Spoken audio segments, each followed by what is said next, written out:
Okay, Bismillah. In the name of God. I wanted to respond to Dr. White's argument, and I think that he is quite right a bit on the fact that sometimes Muslims use the wrong tactics, but that does not represent the scholarly Islam. That represents the people who are very zealous in inviting people to Islam, sometimes using the wrong techniques. Sometimes they do things that they themselves accuse Christians of doing, Christian missionaries, things that are not clear, and I don't think that's properly correct. I don't think a Muslim should try to prove, for example, an argument against the divinity of Christ from the Bible, because supposedly the Bible, that's what it is, right? The Christians adhere to the divinity of Christ, and suppose you have their proof from the Bible. If you do that, if you try to argue from the Bible, that means you kind of comply and you say that, maybe the Bible is the truth, right? Because you're making your argument from it. So you have to make your argument from a reliable source. We're not going to talk about Bible reliability right now. However, we will talk about this concept, this issue. Dr. White said that, it's this kind of misleading argument that Muslims usually use, that, I am God. Did Jesus ever say I am God? So Dr. Zakir Naik used that point.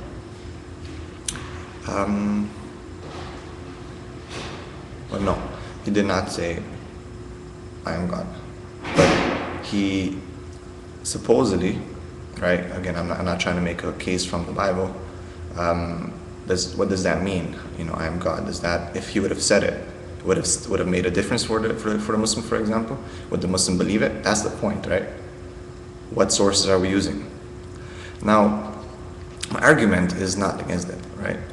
It's not to prove from the Bible that Jesus is not God. Why is Jesus not God to me?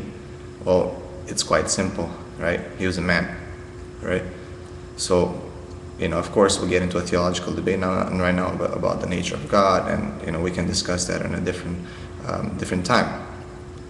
But the deity of Christ debate was something that's been going on for quite some time, even during the early church days.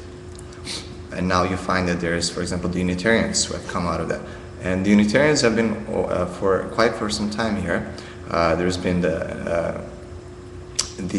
there's been other sects during the early Christianity, and one thing that I want to point to is the debate that went between a certain guy named Arius, and of course Dr. White will say, well, he was a heretic, and just like in Islam, there's been some sects like the Shias and the Alawis, and of course we're mixing times here and so on and so forth, because the beliefs of the Shias were never of the divinity of anyone.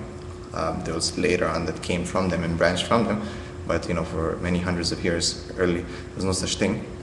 And then he'll try to point to kind of match and bring from Islam kind of the same problem. But it's not relevant right now. What we want to discuss is a debate that went on between Arius and the other supporters of the Christian, the divinity of Christ. And Arius came from a very rational point of view. And he was talking about the supposed death of Jesus. He said, if I take a knife and I would have stabbed Jesus, what would have happened to him? Would have died? So he's talking about the nature of God, right? He had some supporters and he was extradited. He had to leave the place when they all voted against him. Of course, Dr. Oakley will say, he was heretic, But I want you to analyze his arguments. I want you to go and do some research over this council that took place. Why did it take place? Because there were some issues around that that was happening in during that time in the empire.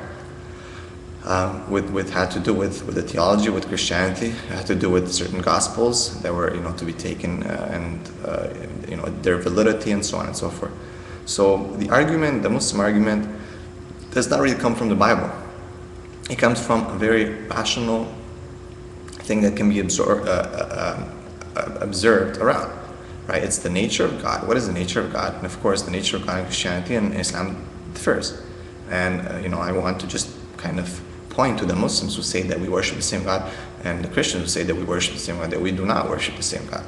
Islam believes in the unity of God, the oneness of God, as Dr. Oakley says, the Unitarianism of God, and Christianity does not, right? He will not say it's a polytheistic, because he will say it's a monotheistic, but it is a polytheistic. What does a polytheistic mean? It means that there's other persons who, share the divinity, right? Like in Hinduism, for example, right? they also have, a concept of monotheism, but they are polytheistic. They believe in an ultimate God who manifests himself to different incarnations, different manifestations. But they'll still be, they'll still claim that they're monotheistic. Many people claim that they're monotheists. The mushriks, or the disbelievers or polytheists of Mecca in the time of Muhammad, they claim that there's one God, one higher God, but these other gods are intercessors and so on and so forth. So what we claim and what the reality is two different things, right? Because Dr. Oakley will vouch and he'll explain the Trinity, and he'll say we're monotheist and Trinitarian versus Unitarian, and it's just gonna give you a headache. It's very simple. 1 versus 3. What does 1 mean? Unity, oneness. 3. What does 3 mean? It does not mean 1 or oneness or unity.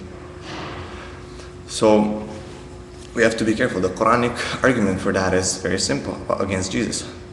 He says, and of course it addresses the issue of the early beliefs that sometimes people prayed to Mary, and they used her. The early Catholic Church, of course, the early beliefs, and it says, look, basically on the lines, and not quoting, but if you look at Mary and Jesus, right? It says they walked and ate. They walked and ate. Now you might be like, so what, right? And it's true even from everyone walks and eats. Well, if you look into the depth of this argument, it's and the next verse, Allah says, He makes you the signs plain and clear, right? Because Islam, it does not always tell you to go into the book, believe the book, as opposed to Christianity. Like Christianity has to prove its argument from its book only. Islam will tell you to look around, look for the signs in the universe. Look, everyone can understand this. Do you understand? You don't have to be into the Bible or into the Quran to understand a certain concept, or to understand a certain proofs. That's why the Quran, its proofs are also outside, pushes you outside to look at the nature. So it says, these guys were eating and walking. What's the proof? Well, if I look at people who are eating and walking, they're eating food, they're in need of sustenance. Of course, Dr. Oakley was saying, no, well, you don't understand that the divine unity of Jesus, that human part needed food, because to be an understanding of humanity, and for God to love us so much, He had to be human and God at the same time. Let's put that aside. You eat, and what happens after? You digest the food, right? You eat and you digest the food, and what comes after that, everyone knows.